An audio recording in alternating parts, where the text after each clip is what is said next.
बीते दिनों नेट की दुनिया पर किसका नियंत्रण हो और कैसे बचाई जाए, इसकी आजादी से लेकर खूब बहस रही। मोबाइल और सोशल साइट्स पर सक्रिय वर्ग तब और ज्यादा परेशान हो गया जब इसमें ट्राई यानी टेलीकॉम रेगुलेटरी अथॉरिटी भी कूद पड़ा। 118 पेज के ट्राई के परामर्श पत्र में करीब 20 सवालों पर जनता की राय पूछी गई है। नेट निरपेक्षता के समर्थकों को ट्राई का ये कदम मोबाइल कंपनियों के प्रति उसकी सहानुभूति की तरफ इशारा करता हुआ लग रहा है। इसलिए नेट न्यूट्रलिटी के पक्ष में मुहिम चलाने वाले लोगों ने लाखों मेल ट्राई को भेजकर अपना विरोध दर्ज कराया है। नेट निरपेक्षता के समर्थकों की चिंता इसलिए भी बढ़ी है कि बीते दिनों एयरटेल जीरो और internet.org के जरिए फेसबुक और रिलायंस कम्युनिकेशन ने पिछले दरवाजे से नेट को नियंत्रित करने की कोशिशें शुरू कर दी थीं। हालांकि विवाद बढ़ता देख एयरटेल जीरो ने सफाई दी कि उन्होंने मुफ्त सेवा देने की कोशिश की, जबकि फ्लिपकार्ट उनसे नाता तोड़ लिया। और एयरटेल जीरो के आलोचकों से असहमति जताते हुए फेसबुक के चीफ मार्क जुकरबर्ग ने कहा है कि यूनिवर्सल कनेक्टिविटी और नेट न्यूट्रलिटी साथ साथ चल सकते हैं। तो क्या वाकई इसे साथ साथ चलने देना चाहिए, या फिर अमेरिका और कई यूरोपीय देशों में इसके ऊपर जिस तरह से पाबंदी लगी हुई है उस तरह की पाबंदी हमारे यहाँ भी लगाने की जरूरत है? क्या हमें नेट निरपेक्षता के मुद्दे को बाजार के हवाले कर देना उचित है, या इसके लिए कानून की जरूरत है? आज बहस इसी मुद्दे पर।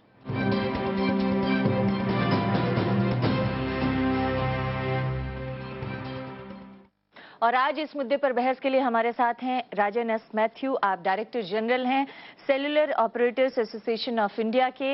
हमारे साथ हैं श्रुति धपोला, आप असिस्टेंट एडिटर ऑनलाइन हैं इंडियन एक्सप्रेस में, आप वेब कल्चर बीट को भी कवर करती हैं और नेट न्यूट्रलिटी के पक्ष में कई आपने आर्टिकल लिखे हैं।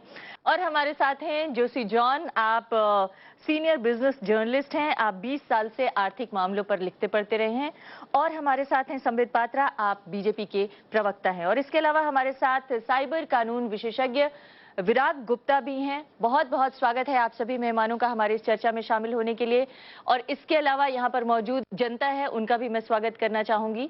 श्रुति, क्योंकि आपने बहुत सारे ब्लॉग्स लिखे और आर्टिकल्स लिखे, मैं चाहती हूँ कि आप ही से शुरुआत किया जाए, क्योंकि नई जनरेशन है और नई जनरेशन नेट के प्रति थोड़ा ज्यादा ऑब्सेसिव है। मार्क जुकरबर्ग ने लिखा है कि यूनिवर्सल कनेक्टिविटी और नेट न्यूट्रलिटी साथ साथ चल सकते हैं। क्या आप लोग भी मानते हैं कि साथ चल सकता है? देखिए, यूएस में तो उन्होंने डिसाइड किया है कि हम जीरो रेटिंग, जो एक तरह से इंटरनेट ORG एक जीरो रेटिंग प्रोग्राम हुआ, ये हम केस बाय केस डिसाइड होगा। अब क्या हम इंडिया में भी ऐसे केस बाय केस चल सकते हैं?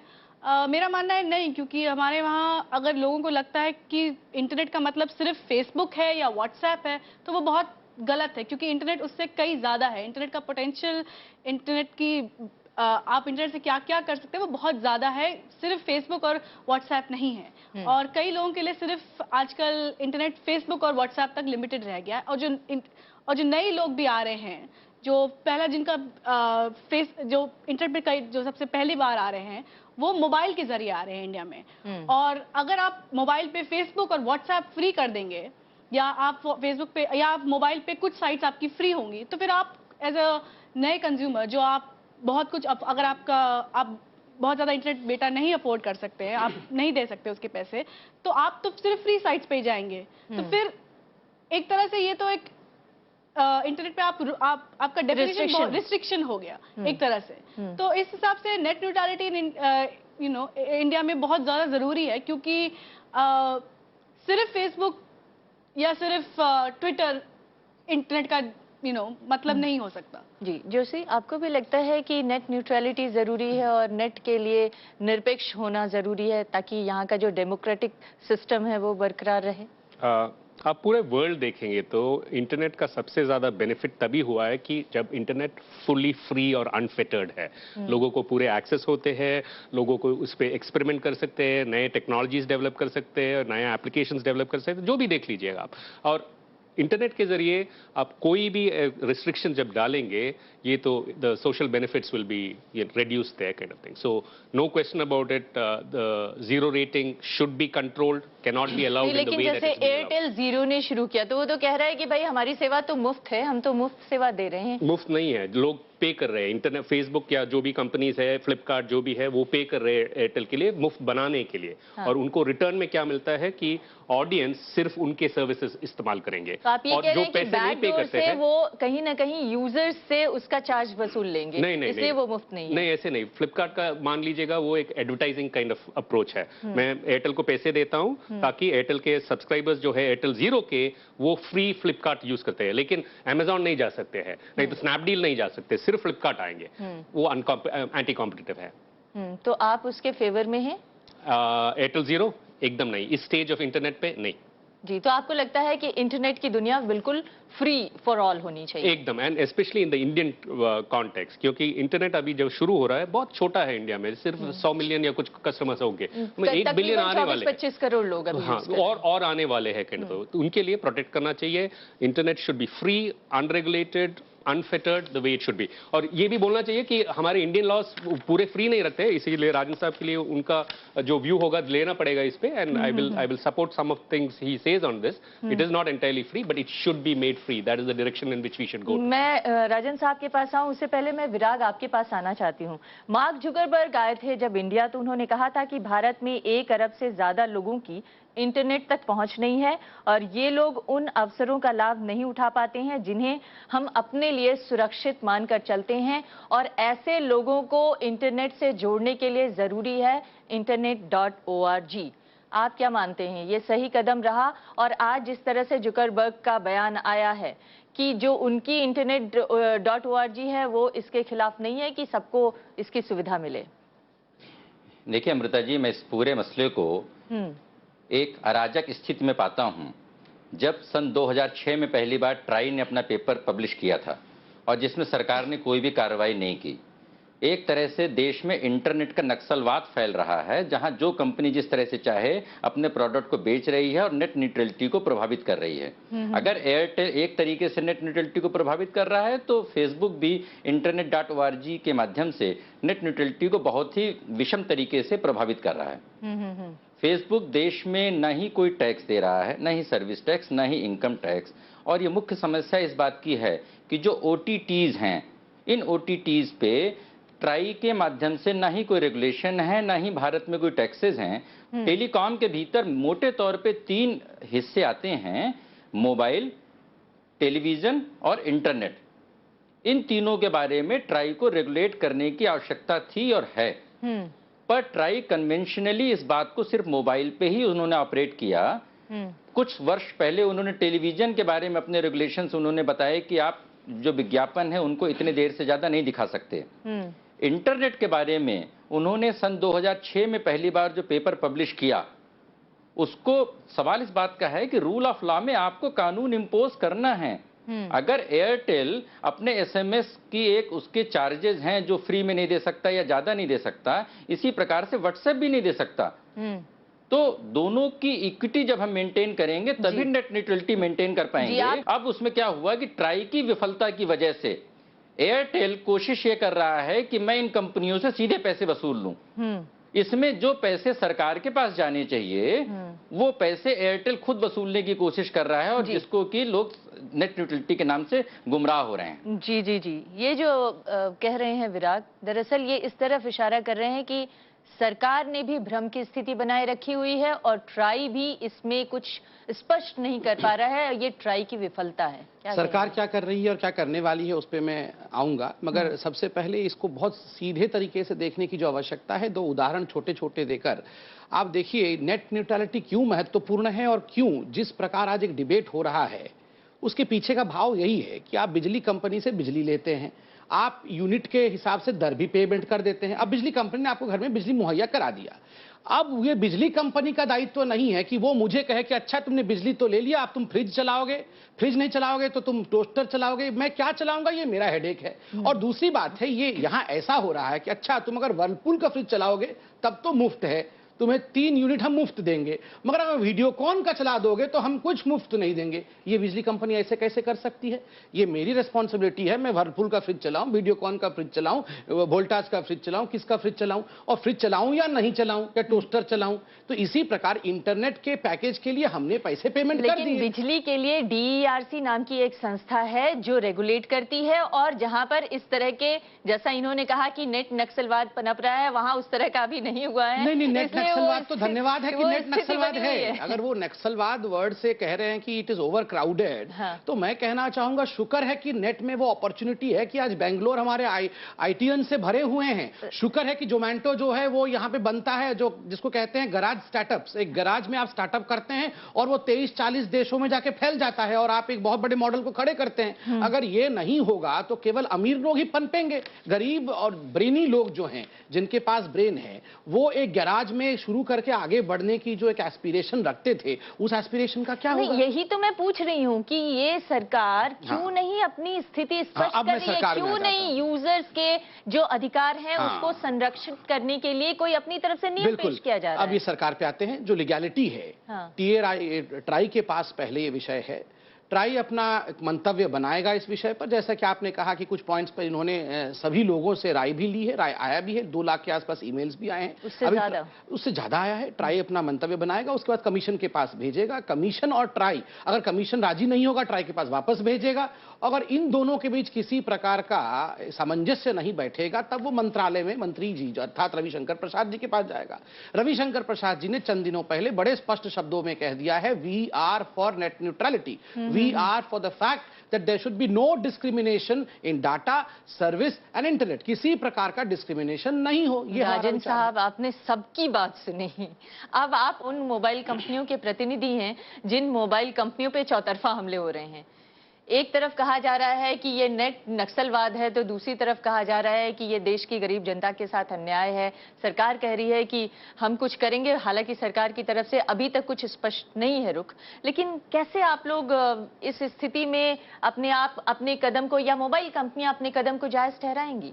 So first of all, I'd like to clarify certain things. For all of the mobile operators support net neutrality, but we also emphasize net equality, because there are 1 billion consumers that need to be connected and that also should have the same advantages that the 200 million that have today. The third principle that we enunciate is same service, same rules. All right? And we are not Which kind of service you are mentioning? So the 3 things that the TRAI has indicated are the subject of inquiry is saying is that voice, messaging and video are licensed activities. Depending on whatever, well, it can be ISP, whatever network it comes on, we are saying is that those are the 3 that are presently under license and regulation. We are not saying please regulate every application that is on the internet. These are the 3 particular issues. They're saying is that whatever rules presently regulate these, in whatever medium it happens, whatever network it happens, it should be the same rule. मतलब आप ये कह रहे हैं चाहे वो video हो, चाहे वो टेक्स्ट मैसेजेस हो, और चाहे वो messaging, whatever the type of messaging is, voice, messaging and video are, because TV comes under the video streaming issue, right? They're all regulated presently and they लेकिन डेटा चार्जेस तो दे ही रहे हैं users, तो फिर उसके लिए अलग से आप क्यों चार्जेस लेना चाहते हैं? So we don't charge above, we reduce it. Please, this is the misconception that happens. If you look at zero rating, everybody claims, please, give everything free on the internet, let it be free. But when it comes to the operators, please lock them here, please lock them here, please don't allow them to do this, please don't allow them to do that. And they so circumscribe us. We are saying, please treat us with the same rules and the same oversight, right, that is given to everybody else, right? So this is the point that we are saying. We support mobile कंपनियों की ये मांग कि उन्हें भी कुछ आजादी दें और उन्हें भी कुछ उनके अधिकार दें, ये कितना जायज है, इस पर बातचीत करेंगे। एक ब्रेक के लिए रुकते हैं, ब्रेक के बाद लौटेंगे। राजन मैथ्यू साहब, आप तो कह रहे हैं कि आप लोग नेट न्यूट्रलिटी के फेवर में हैं, लेकिन आप ये कह रहे हैं कि टेक्सटिंग की सर्विसेज हो या वीडियो कॉलिंग हो या फिर वॉइस कॉलिंग, अगर ये तीनों चीज़ें आप चाहते हैं कि इस पर नियंत्रण रखा जाए, तो एक तरह से तो फिर आप वही बात कर रहे हैं जो एयरटेल ज़ीरो के जरिए कहा जा रहा था। और एयरटेल ज़ीरो क्या है? बैकडोर से उसको नियंत्रित करने की, मोबाइल सुविधाओं को नियंत्रित करने की एक तरकीब है? So the objective of the whole platform that Airtel put out was to encourage new users to come on a free basis, because people don't know how to use the internet. All right, they have sticker shock sometimes. So we are saying is लोगों that को बहुत पता है कि उसका use कैसे करना। Video calling जो अनपढ़ आदमी है उसको भी पता है सर कि वीडियो कॉलिंग कैसे होती है। उसके लिए आपको उसको मुफ्त सेवा देने की और मुफ्त सेवा के जरिए बहलाने की जरूरत नहीं है। But that is not the population that you're keen to attract. This is the 1 billion that are not connected. That as they connect, need to have a risk-free environment to try. So the internet is one network, all right? The telephone network is another network, right? So in order to access the internet, you first of all have to have अगर उसकी speed, अगर उसकी शुल्क, अगर आप उसके साथ खेल करने लग जाएंगे तो कोई यूजर कुछ नहीं कर पाएगा। So let me understand this. We don't discriminate on speed. We don't discriminate on throttling. We don't discriminate on any of these bases. That is why we support net neutrality. But please understand the issue of speed. The issue of speed depends upon your handset. Depends upon what rate plan you choose. 2G, 3G, 4G. It depends on where you are, close to a cell site or far from a cell site. It depends on caching of where your software or your application is cached. If it is in India, it will be quicker. If it is in America, it's possibly slower. So speeds are determined by various components on the network. So we need to understand. So that is already existing. That is already existing. We don't go about this. मैं इसमें counter करूं, अभी sir ने एक बहुत मुझे लगता है ऑब्जेक्शनेबल बात कही। वो ये कहा कि first they are our customers and then they are the internet users. Yes. Very wrong. They are absolutely free to use the internet. You are just the medium. आप एक बहाना है जिसके माध्यम से वो इंटरनेट तक पहुंच रहा है। इंटरनेट तो एक ग्रेट न्यूट्रलाइजर है। ये ठीक उसी प्रकार है। साधारण उदाहरण कि आपने खोमचा खोल के पानी का बोतल बेच रहे हैं। आप बोल रहे हैं कि वो पानी वही पिएगा क्योंकि मैं बेच रहा हूं। अरे पानी बहुत महत्वपूर्ण है। आप सिर्फ बेच रहे हैं और आपकी तरह हजारों लोग दुकान खोल के पानी बेच रहे हैं। अब मैं पानी खरीदता हूं उससे 10 रुपए देकर। खरीदने के बाद आप बोलते देखो ये पानी तुम क्या करोगे? पानी पियोगे या सर्द होगे या नहाओगे? अगर सर्द होगे तो 5 रुपए एक्स्ट्रा दो, अगर पियोगे तो 10 रुपए और एक्स्ट्रा दो। आपका तो 10 रुपए का फिक्स था, आप पानी दे दीजिए। पानी का क्या करूंगा? एक तो पानी सबके लिए है, इसलिए आपका काम केवल बेचने का है। वो उसका पैसा मैंने आपको दिया, उस पानी का क्या करूंगा ये मेरे पे छोड़ दीजिए आप। So I think we agree with this principle. So we are saying is that when I said that they first come onto our network, as you well know, there are know your customer regulations. There are all kinds of restrictions. So when we qualify a customer, and we do pay for the customer to come on through our distribution channels, all right, they're not free. When they come onto our network, we are saying is that yes, you buy a data pack. If you don't buy a data pack, how are you going to access the internet? We are paying for the data pack. So therefore we say is that fine. The moment you buy a data pack, we say please have fun. We don't restrict you in any way. You have limited fun out there. Why would I like to have fun only with Skype? I would like to have fun other. Please go ahead. No, you have bought your data pack. All right. We say please have fun, but we are saying is that on certain applications we'll give it to you free. No, लेकिन free क्यों? हमें free नहीं चाहिए। किसी user को free चाहिए ही नहीं। वो क्यों? आपके फ्री के चक्कर में? He is right over here. Do you want free services? Ask the customers whether they would not like service for free. No. एक मिनट, मैं एक बात कहना चाहूंगी। फ्री सर्विसेज सिर्फ नाम की फ्री है, क्योंकि फ्री नहीं है। क्योंकि फ्लिपकार्ट अगर एयरटेल को पैसे दे रहा है उनका ऐप फ्री रखने के लिए, मैं अगर अमेजोन की कस्टमर हूँ और मैं अगर एयरटेल के नेटवर्क पे हूँ तो मैं क्यों Amazon का ऐप यूज करूंगी? मेरे पास तो कोई उसके लिए वो ही नहीं है, कोई इंसेंटिव नहीं है। So please let me ask you this question, right?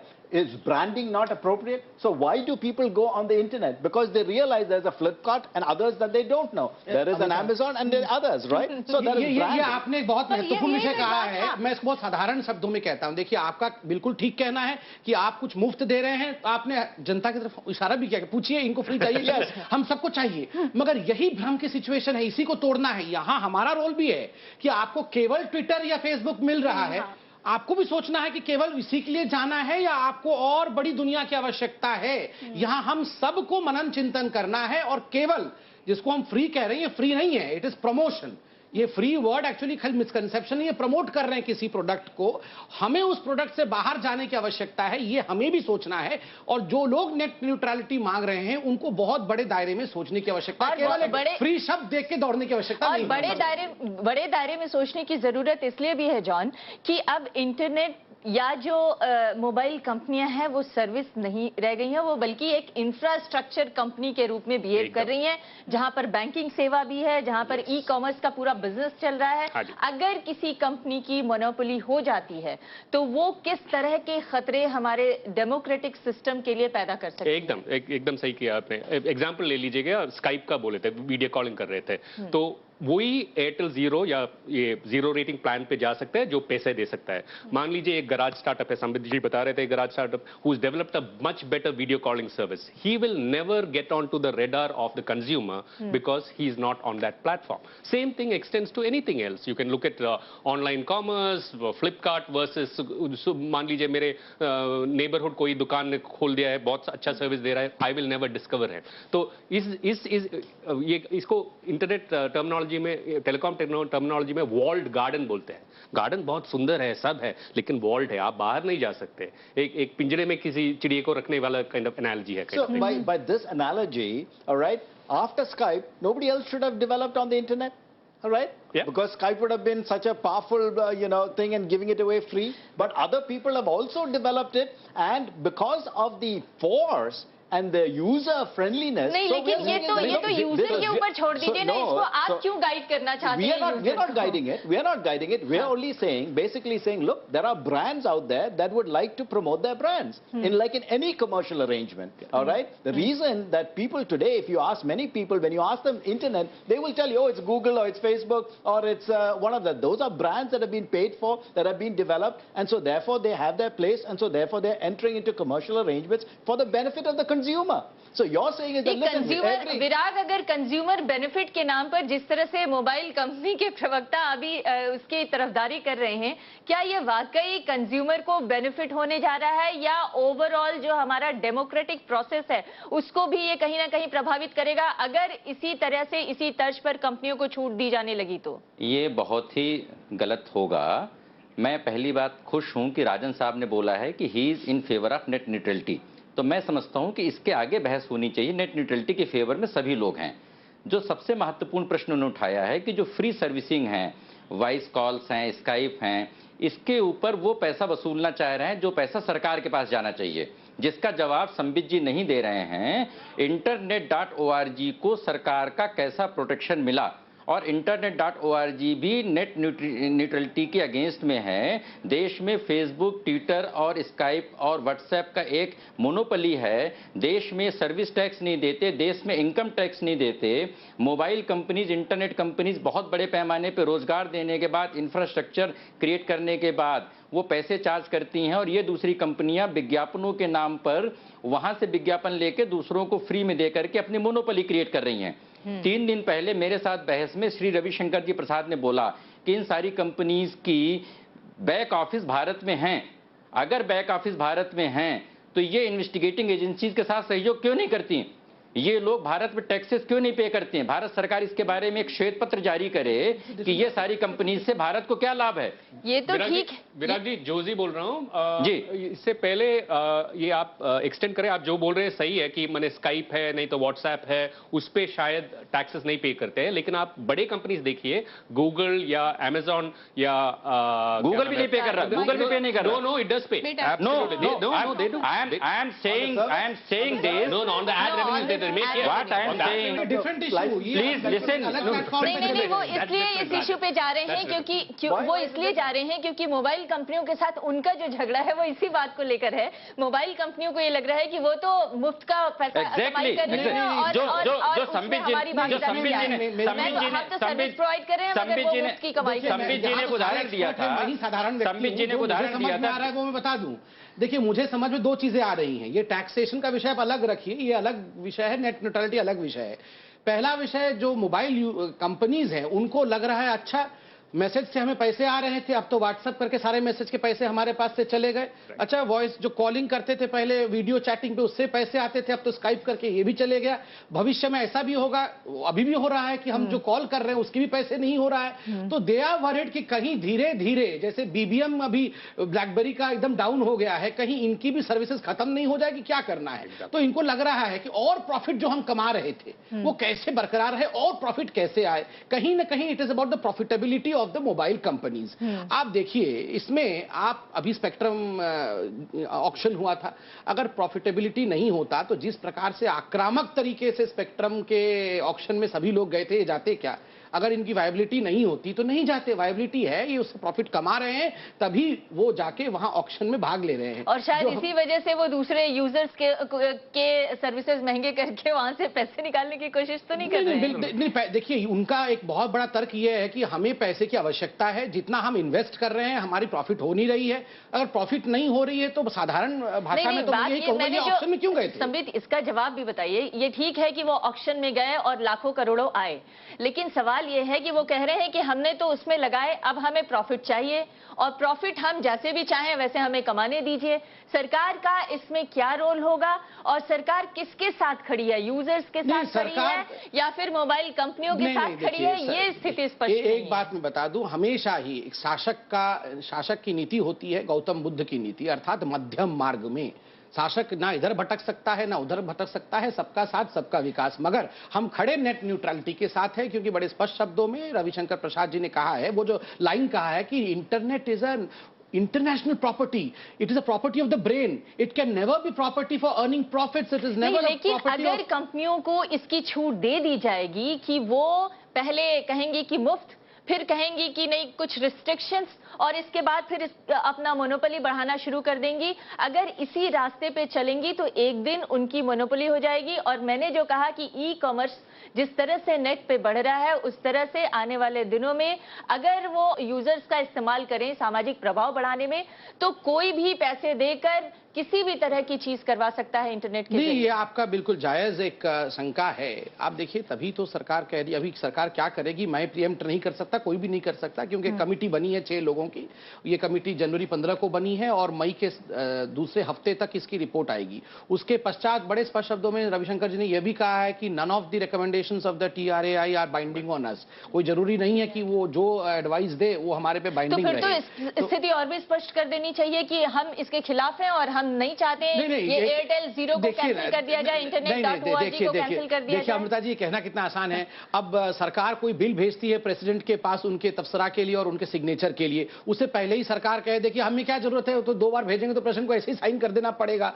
मगर कानून के हिसाब से क्या कहा जाता है, प्रेसिडेंशियल कंसेंट, वो एक महत्वपूर्ण विषय है। आइन बना हुआ है, कानून की एक पद्धति बनी हुई है कि पहले ये हमें अपना एडवाइस भेजेंगे, उस एडवाइस को हम स्टडी करेंगे। कम से कम हम ये तो कहें टेलीविजन के सामने कि यही कानून है। हम कहेंगे नहीं नहीं हम ये कुछ भी करते रहे, हम तो यही करेंगे, फिर इनकी आवश्यकता क्या है? इनकी आवश्यकता है, लेकिन लोकतंत्र में जन भावना भी कोई चीज होती है और जन भावना इसके पक्ष में नहीं है। जन भावना को आर्टिकुलेट कर दिया है मंत्री ने, जन भावना को बड़े स्पष्ट शब्दों में आर्टिकुलेट कर दिया है। इससे ज्यादा क्या कहेंगे कि we are with neutrality, non discriminatory measures. Rajan ji is also with net neutrality, लेकिन वो तो एयरटेल जीरो भी है। दरअसल इंटरनेट पर मोनोपोली को रोकना कितना जरूरी है और जरूरी है भी कि नहीं है, इस पर हम चर्चा जारी रखेंगे। एक ब्रेक के लिए रुकते हैं, ब्रेक के बाद लौटेंगे। तो आज हम बात कर रहे हैं कि किस तरह से इंटरनेट के जरिए नए नए तरह के बिजनेस मॉडल डेवलप हो रहे हैं, जो किसी को भी मार्केट में ले आ सकते हैं और किसी को भी मार्केट से बाहर कर सकते हैं, और इसके खतरे कितने बड़े हैं जॉन? अमृता जी, इस साल के एंड 2015 के एंड में तकरीबन 25 कंपनीज इंडिया में होंगे, स्टार्टअप्स, जिसका वैल्यूएशन $1 बिलियन से ज्यादा है, 6,000 करोड़ से ज्यादा है। That wealth, that business has been created only because the internet is free and unfettered.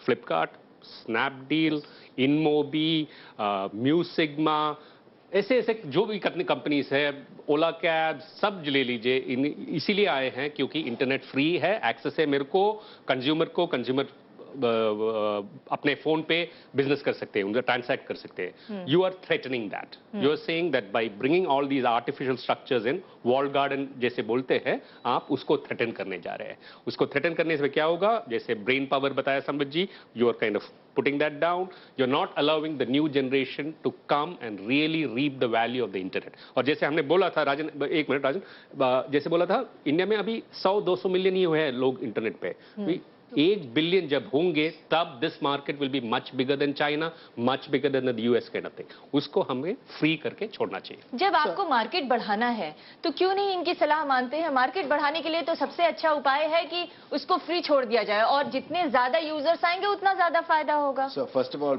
that's exactly the point. who brought it to the 950 million? Why is WhatsApp interested in the Indian market? Why is Ola interested in the Indian market? Because of the scope and scale of the market here.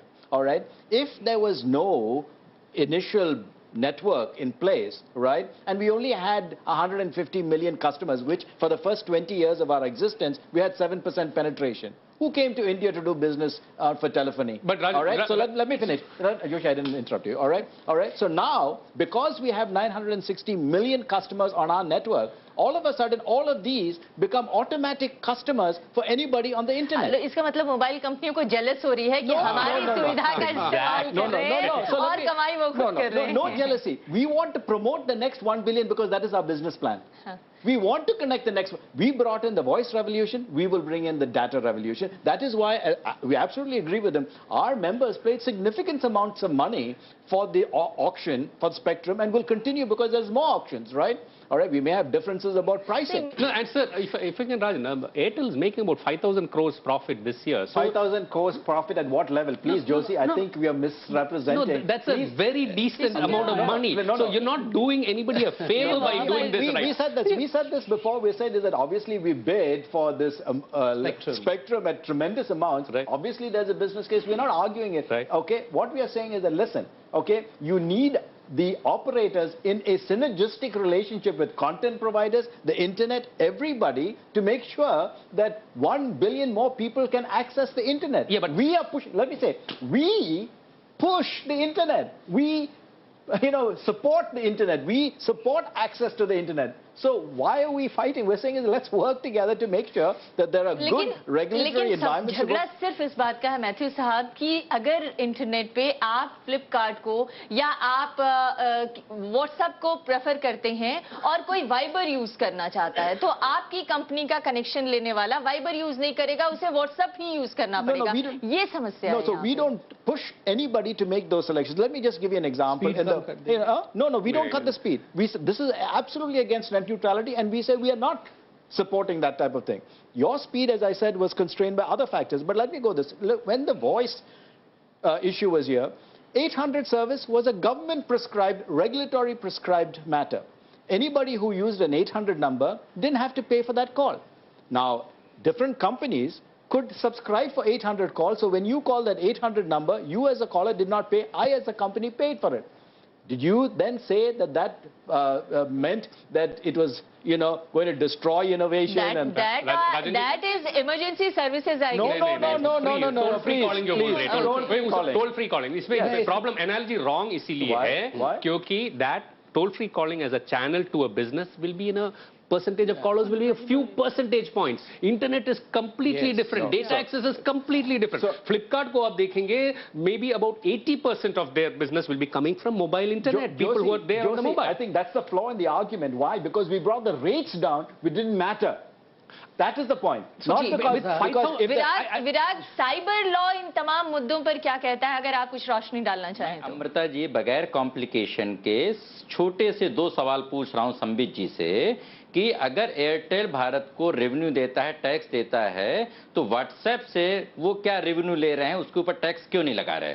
Number 1. Number 2, Airtel के zero plan पे objection हुआ इस publicity के बाद, पर internet.org को सरकार का कैसे प्रोटेक्शन मिला और उसके बारे में उनकी क्या राय है? ये 2 छोटे-छोटे मेरे उनसे सवाल हैं. मैंने तो जवाब दिया था कि सरकार का जो राय है वो आपको मई के दूसरे महीने में. आप नेट न्यूट्रलिटी के बारे में बोल रहा हूं, मैं व्हाट्सएप को टैक्स क्यों नहीं देना चाहिए? नहीं, देखिए, nothing is free over here. सब अपने अपने एंड में जो देना चाहिए वो टैक्स के विषय में मैं नहीं आऊंगा क्योंकि टैक्स का विषय और नेट न्यूट्रलिटी का विषय बिल्कुल अलग है. जो कंटेंट प्रोवाइडर है और जो कंज्यूमर है वो दोनों अपने अपने जगह पैसे खर्च कर रहे हैं. कंज्यूमर पैसे देकर ही जो पा रहा है और जो कंटेंट प्रोवाइडर है वो भी फ्री कुछ नहीं कर रहा है. चलिए उनके पहले सवाल को भूल जाइए, दूसरा सवाल भी उतना ही इंपॉर्टेंट है. मैंने कहा एयरटेल जीरो को अगर मनाही है तो फिर internet.org को भी क्यों नहीं रोका जा रहा है? देखिए, अभी तो 10 महीने की सरकार है, क्या पहले से चली आ रही थी, क्या सरकार का इस बाबत में नियम होगा? 11 महीने की 12वां महीना शुरू होने जा रहा है. जो भी होगा TRAI के सजेशंस के बाद जो 6 कमेटी बैठी है उसकी सजेशंस के बाद मई के अंत में होगा. वो हम सबके सामने होगा। ये कोई ऐसा तो नहीं है रातों रात सरकार कानून बना के ले आएगी, तभी तो TRAI ने भी सभी से सहमति पत्र मंगाया है कि क्या करना है क्या नहीं, सजेशंस मंगाया है। मगर मेरा इसमें एक बहुत डिफरेंट टेक है। देखिए, it is a story from friction to symbiosis. अब फ्रिक्शन, आपने बहुत सही शब्द कहा, ईर्ष्या, जेलसी एक बहुत बड़ी फैक्टर है कि एयरटेल से ज्यादा क्यों व्हाट्सएप अर्न कर ले रही है, तो ये एक फ्रिक्शन। इनको लगता है कि हम कहीं खो ना जाएं। और देखिए, जब आपको याद होगा जब मोबाइल फोन आए उससे पहले एक पेजर सर्विस था, कितना जोर से पेजर हुआ, वो पेजर कहां चला गया, वो गुम हो गया। आज सीडी कहां है, हम सब डाउनलोड कर लेते हैं। आज सीडी नहीं, प्लैनेट एम कितने दुकान थे वो सब बंद हो रहे हैं एक करके। ठीक उसी प्रकार इनको भी लग रहा है कहीं ना कहीं ये आगे आने वाले समय में अगर ये सिम्बायोटिक रिलेशन बना के ना रखे तो ये इररिलेवेंट हो जाएंगे। इसमें एक ही सजेशन है कि आप देखिए, you have to be innovative. The telecom sector जो कि एकदम आराम से बैठी हुई थी, बुरा मत मानिएगा, कुंभकर्णीय नींद में पड़ी हुई थी, it has to arise, awake and march. आपने अपने आप को वायबल, देखिए उन्होंने तो अपने इनोवेशन का तरीका निकाला एयरटेल जीरो ले आके, लेकिन आपने let me address this up because the most innovative companies have been telephone companies, because without that innovation, all right, you would never have been able to access the internet. We provided the web services, all of this, and because of the great number of people on our mobile networks world over, every major company feels that they now have to appeal to the mobile customer, all right? So that is where the technology, we are one of the greatest innovators from Graham Bell onwards, all right? All right. Just input there. You don't own me as an individual. I just pay you for a mobile service that I use. Just like I pay for my electricity at my home, water at home, petrol and stuff. Nobody's right? asking I think there's a mindset issue. No, it's not a mindset issue. It's saying is that basically, listen, look, mobile customers are mobile customers, and you may be in multiple networks, right? So what we are saying is that, listen, when you are on a mobile network, there are protocols that you follow, there are regulations that are imposed, and we have to enforce those, right?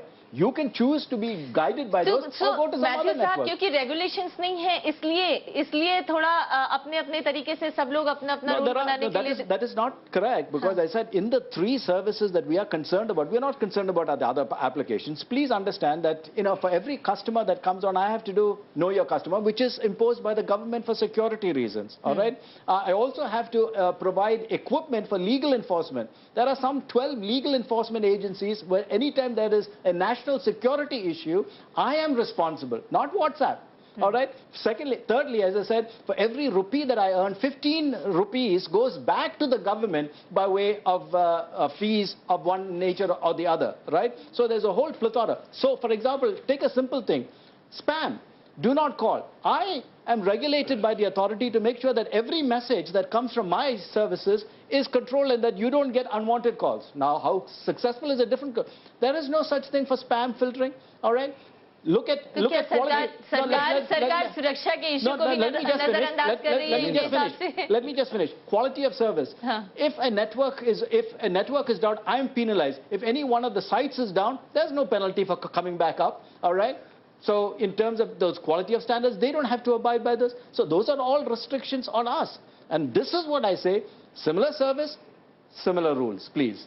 जी, सुरक्षा के मामले में जो बात अभी हुई, आज से कुछ वर्ष पहले, हेलो जी आज से कुछ वर्ष पहले जम्मू कश्मीर और नॉर्थ ईस्ट में मोबाइल कंपनीज द्वारा वेरिफिकेशन नहीं करने पर हजारों करोड़ की पेनल्टी लगाई गई, पर फेसबुक, ट्विटर, व्हाट्सएप बगैर वेरिफिकेशन के यहाँ पे करते हैं, इन्फोर्समेंट एजेंसी से सहयोग नहीं करते हैं। मैं इस बात से बड़ा हैरान हूं कि संबित जी उनको क्यों संरक्षण दे रहे हैं, ना वो टैक्स देते हैं, ना ही वो यहाँ के नियमों का पालन करते हैं। उसके बाद जो दूसरा आदमी टैक्स दे रहा है, हम उसके प्रॉफिट को देख रहे हैं, पर यहाँ से जो टैक्स बचा के चोरी करके भाग रहा है। मैं कहना चाहूंगा, हाँ देखिए सर, आप देखिए ये जो 2 विषय को आप जोड़ रहे हैं, इसमें कह दूं कि थोड़ा it is smacking of the section 66A also. There are laws to regulate internet. ऐसा नहीं है कि इंटरनेट रेगुलेशन लॉज नहीं है. जो भी हम वीडियो डालते हैं, हम जो भी एक्टिविटी इंटरनेट में करते हैं, देश के कुछ आईन ऐसा है जो इसको रेगुलेट करते हैं, वो विषय अलग है और नेट न्यूट्रलिटी अलग है. क्या आप मेरे कॉस्ट को, मैं अगर पैकेज के लिए पे कर रहा हूं, कॉस्ट, स्पीड, कंटेंट, डिस्कवरी, उसको आप कंट्रोल कर सकते हैं कि नहीं, अलग विषय है. जहां तक रेगुलेशन का विषय, देखिए अभी सेक्शन 66A प्रीवियस सरकार ने इन्हीं विषयों को कि देश की सुरक्षा का विषय है, किसी के खिलाफ कोई लिख देता है तो इस पे पाबंदी होनी चाहिए। आजम खान के विषय को लेकर कितने लोग गिरफ्तार हो गए और जेल में चले, वो भी एक तरह से वो कहते थे सुरक्षा का विषय है, देश में धर्म संकट पैदा हो जाएगा, जेल में डालो। उसके खिलाफ लोग केस भी हुआ और श्रेया का केस भी हुआ और किस प्रकार से वो जीती भी, ये हमने देखा है। तो इसलिए इन दोनों विषयों को जोड़ने का जो प्रयास हो रहा है ये उचित नहीं है। मैं नेट न्यूट्रलिटी के विषय में बोल रहा हूं। नेट रेगुलेशन तो अभी कानून है, रेगुलेशन हो रहा है। जो कानून स्ट्रिंजेंटली बनाया गया था वो कोर्ट में भी गया। नेट रेगुलेशन जो कानून है उसमें बदलाव की जरूरत है। इनकी बात से भी समझ में आ रहा है, विराग की बात से भी समझ में आ रहा है और नेट न्यूट्रलिटी के पक्षधरों की बात से भी ये समझ में आ रहा है कि नए विचारों की जरूरत सिर्फ मोबाइल कंपनियों के लिए ही नहीं और भी जो रेगुलेटिंग अथॉरिटीज हैं उनके लिए भी है। लेकिन एक खतरा बार बार ये कुछ विशेषज्ञों की तरफ से उठाया जा रहा है कि कहीं ऐसा ना हो कि ये एक नए तरीके का साम्राज्यवाद पैदा हो जाए। वो जिसको नेट नक्सलवाद कह रहे हैं, कुछ लोग उसको नए तरीके का नेट साम्राज्यवाद भी पैदा करने के खतरे के रूप में देख रहे हैं। जी, ये जो कहने का ये जो कह रहे हैं कि इन लॉ इन्फोर्समेंट एजेंसी के साथ फेसबुक क्यों नहीं कोऑपरेट करता है। इंडिया, अगर आप फेसबुक की ट्रांसपेरेंसी रिपोर्ट देखें जो हर साल वो इशू करते हैं, इंडिया सबसे ज्यादा रेगुलेशन लगाता है। इंडिया में सबसे ज्यादा कंटेंट के ऊपर जो रेगुलेशन होता है 5-6 हजार होता है, जो भी है, इंडिया सबसे हाईएस्ट नंबर पे है। तो फेसबुक, ऐसा आप ये नहीं कह सकते कि फेसबुक हमारी लॉ एजेंसी के साथ वो कोऑपरेट नहीं कर रहे हैं, वो कर रहे हैं। ये तो बिल्कुल गलत। और व्हाट्सएप का जो ये कहा जा रहा है कि व्हाट्सएप बहुत पैसे कमा रहा है, व्हाट्सएप सबसे ज्यादा पैसे लॉस में है, सबसे ज्यादा लॉस में है व्हाट्सएप। लास्ट ईयर लॉस, कोई भी कंपनी अगर बिजनेस के लिए आई है, देखिए कोई भी कंपनी बिजनेस के लिए आई है वो पहले लुटाती है फिर फ्री देती है। कंपनियों का नियम ये है, पहले बिजनेस के लिए आओ, लुटाओ, फिर इसके बाद फ्री दो और इसके बाद धीरे धीरे उसे बैकडोर से वसूलना शुरू करो और इसके बाद फिर अपना पूरा साम्राज्य स्थापित कर लो। ये बिजनेस मॉडल है और डर इसी बात का है कि ये कहीं इंपीरियलिज्म ना पैदा हो जाए नेट के जरिए। अगर वो साम्राज्य स्थापित हो जाता तो आप व्हाट्सएप के अलावा और कुछ नहीं होता। आपके पास सिर्फ व्हाट्सएप है, स्नैपचैट है। फेसबुक ने व्हाट्सएप खरीदने से पहले स्नैपचैट खरीदना चाहा था पर वो नहीं हुआ। फेसबुक ने व्हाट्सएप के लिए $22 बिलियन दिए। टेक्नोलॉजी के इस्तेमाल में सबसे हाईएस्ट डील वही हुई है। तो और एक ऐसी कंपनी के लिए जो लॉस मेकिंग है। चलिए हम इस पे बहस जारी रखेंगे, एक ब्रेक के लिए रुकते हैं। ब्रेक के बाद यहाँ पर मौजूद लोगों से भी सवाल जवाब होगा। रुकते हैं ब्रेक के लिए। यहाँ पर जनता के सवाल लेने से पहले समृत, मैं एक तरफ आपका ध्यान खींचना चाहूंगी। आपने कहा कि सरकार बहुत गंभीर है, नेट न्यूट्रलिटी के पक्ष में है और परामर्श पत्र यानी जो ट्राई ने अपनी चिट्ठी डाली है और जिसमें लोगों से राय मांगी गई है, उसके कुछ सवाल मैं पढ़ना चाहती हूँ दर्शकों के लिए, जिसमें ये कहा गया है कि अभी जबकि भारत में इंटरनेट की पहुंच और स्पीड बहुत ज़्यादा नहीं है, क्या इंटरनेट पर रेगुलेशन के लिए ये सही वक्त है? मेरा सवाल ये है कि अगर इंटरनेट की पहुंच ज़्यादा नहीं है, अगर इंटरनेट को और ज़्यादा बढ़ाना है तो फिर अभी से रेगुलेशन की बात क्यों सोची जा रही है? दूसरा, रेगुलेशन भविष्य को ध्यान में रखते हुए ज़रूरी है कि नहीं, ये भी सवाल किया गया। तीसरा सवाल किया गया, क्या इंटरनेट सेवाओं के प्रसार से टेलीकॉम ऑपरेटर्स की आमदनी पर असर पड़ा है और अगर आमदनी पर असर पड़ा है तो क्या इसकी भरपाई के लिए इंटरनेट की शुल्क दरों में बढ़ोतरी या बदलाव की ज़रूरत है? अगर आमदनी पर असर पड़ा है तो ये तो हमेशा से ही फ्री है। मुझे लगता है कि आप लोग, मैं कहना चाहूंगा कि ये तो क्वेश्चंस हैं, अर्थात क्वेश्चंस हैं तो जवाब कुछ भी हो सकता है। लोग अफर्मेटिव दे सकते हैं, नेगेशन में दे सकते हैं, लोगों पे हैं और जिस प्रकार के जवाब आएंगे TRAI को उसी प्रकार के आईना नजर आएगा। अगर लोग उनके साथ खड़े होंगे तो उनके साथ वाले जवाब देंगे, अगर लोग उनके विपक्ष में होंगे, जो कि 2 लाख से अधिक ईमेल आ चुके हैं ऑलरेडी, तो ट्राई अपने उसी हिसाब से मंतव्य बनाएगा और सरकार उस एडवाइस को सुनेगी, चिंतन करेगी, अगर अच्छा होगा तो मानेगी, मगर it is not necessary to comply. चलिए, अच्छी बात सिर्फ इस मामले में ये है कि बहुत सारे ऐसे सुझाव के लिए परामर्श पत्र सरकार के एजेंसीज की तरफ से जारी होते हैं जिस पर इतनी बहस नहीं होती है। कम से कम इस पर इतनी बहस हो रही है कि देश की जनता जागरूक हो गई है। मुझे उम्मीद है कि जनता की तरफ से मिले जो जवाब होंगे उस पर ट्राई जरूर गंभीरता से अमल करेगी। आप अपना सवाल पूछिए। मेरा प्रश्न आपसे है कि एक तरफ इन फेसबुक व्हाट्सएप को तथाकथित मुफ्त करके उपभोक्ताओं को मीठा जहर दिया जाएगा और दूसरी तरफ एक बड़े वर्ग को हीन भावना से ग्रस्त किया जाएगा कि आप फला वेबसाइट को इतने रुपए में नहीं चला सकते। तो सदैव नैतिकता को ताक पे रखने वाला ये बाजारवाद क्या इस प्रकार उपभोक्ताओं के अधिकारों का हनन नहीं करेगा? क्योंकि इस आपके आपसी इन मतभेदों में, आपके टकराव में पिसेगा उपभोक्ता ही इन चीजों से। So, I think first of all, it's not accurate to say that we restrict anybody. All right? We don't restrict anybody. Anybody who gets a data pack and pays for data access is free to go onto the internet and do whatever you want within legal bounds on the internet. All right? The only issue that we are saying is that yes, like any other commercial bilateral agreements, newspapers are subsidized to you. TV programs are free and you can also pay. We also give you those choices. So we're saying is that commercial arrangements, as long as they're not, anti-competitive, and those are the Competition Commission is there. This is the precise point that was argued in America, which is one of the most liberal issues, where they bifurcated the zero rating issue, give it away for free, versus net neutrality. We support net neutrality, but issue of zero rating or giving away for free or whatever it is a commercial arrangement, and if it is proved that it disrupts you and your use or the consumer is anti-competitive. कैसे आप मानेंगे कि ये prove हो रहा है? अगर सारे उपभोक्ता ये कह रहे हैं कि हम इसके फेवर में नहीं है, फिर भी आप कह रहे हैं कि इसे प्रूव कीजिए। So it's a matter of law. It's under any situation, any alleged violation of consumer rights or commercial arrangements that are disruptive of the market must be shown to be महत्वपूर्ण। देखिए, आपने जो कहा कि ये commercial symbiotic relation होगा जिसमें आप एक प्रोडक्ट को आगे बढ़ाएंगे और वो कमर्शियल एम्बिट्स में होगा, बाकी दूसरों को आप रोकेंगे नहीं। इसमें आप देखिए, अगर ऑर्कुट को किसी जमाने में आपने बढ़ाया होता तो मुझे लगता है फेसबुक आता ही नहीं, क्योंकि हम लोग सब लोग ऑर्कुट के पीछे ही पागल हुए पड़े होते, वो फ्री होता, यूज टू भी थे, हम एक्सपेरिमेंटेशन नहीं करते। तो जो आपने कहा द वॉल्ड गार्डन, अगर वो वॉल आपने नहीं बनाया होता तो हम गार्डन के बाहर की दुनिया को भी देखते, गार्डन से बाहर निकलकर जंगल में चले गए होते। जी, अगला सवाल पूछिए। मेरा क्वेश्चन है, आप बार बार जो भी मोबाइल एप्स को है वो टीवी शोज से जोड़ रहे हैं कि टीवी शोज के लिए भी तो हम पे करते हैं, तो मोबाइल एप्स जो है वो basically for communication.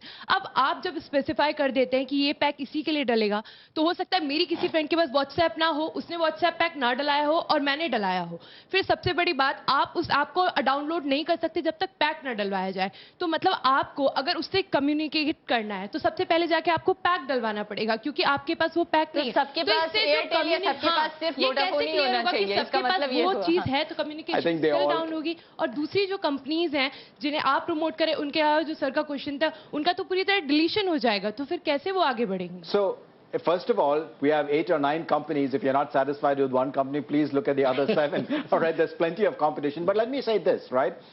The companies put these packages based on your usage. We find that consumers use a disproportionate amount of Google or Facebook or this thing. And so we try and say, okay, therefore, if 80 or 90% of your usage is on Facebook, so yes, you can buy a data pack which gives you undifferentiated use of the internet, and you can do it. But if we notice that 80% of your time or 90% of your time is on Facebook and Google, we will then tailor a package which says, here's a better price since it is only that. So we are responding to customers and giving you customer choice. We cannot sell something that you won't buy. Please, those will go out of the market, and that is why. And please tell me one thing. Let me just finish. I'm saying is that, listen, no company ever became successful by offering zero pricing, right? It has ultimately to do with the consumer satisfaction with the exercise of your choice on these various sites. I can promote free till the cows come home, but you must understand that the application and this usefulness to the consumer is ultimately what determines success, not whether I give it away free. पर फिर आप उनको internet का बहुत ही restricted version दे रहे हैं ना, आप तो उनको सिर्फ फ्री फेसबुक दे रहे हैं, आप फ्री इंटरनेट नहीं दे रहे हैं। तो ये तो जीरो एक्सेस की हम एक्सेसिबिलिटी बढ़ाएंगे, ये एक्सेसिबिलिटी नहीं बढ़ रही है, एक्सेसिबिलिटी तो फेसबुक बढ़ रही है। ठीक है, फेसबुक के लिए अच्छा है, और शायद जिस टेलीकॉम प्रोवाइडर ने जिनके साथ फेसबुक ने ट्राई किया उसके लिए अच्छा है। आई बिलीव, देखिए, we are having a neutral debate today, और अच्छी बात है इसमें कि it's a very tight rope walk. और इसमें अब मुझे लग रहा है राजन जी को सुनने के पश्चात कि लोगों का भी बहुत बड़ा से रहेगा। आउटराइटली कह देना कि हम नेट न्यूट्रलिटी के साथ है और पीछे जाके हाँ मैं तो सबसे ज्यादा फेसबुक यूज करता हूं, यही वाला पैकेज मुझे मिल गया, मैं खुश हूं, इससे भी निकलने की आवश्यकता है। तो the onus lies both with the government, the TRAI, the telecoms, and the people, where the people believe, well, yes, if we want to be neutral then we do not have to cater to our personal needs, क्योंकि यहाँ एक trap है जहां हम बहुत easily, क्योंकि मैं सिर्फ ट्विटर यूज कर, मैं व्यक्तिगत रूप में देखूं तो मैं ट्विटर यूज करता हूं, अगर इन्होंने मुझे ट्विटर दिया तो मैं बोलूं चलो मेरा तो चल रहा है काम, मेरे को क्या करना है बाकियों से। ये एक बहुत बड़ी फिलॉसफी होती है जिससे हमें बाहर निकलने की आवश्यकता है। So I think just to clarify just one thing, I think we need to make a distinction between differentiation and discrimination.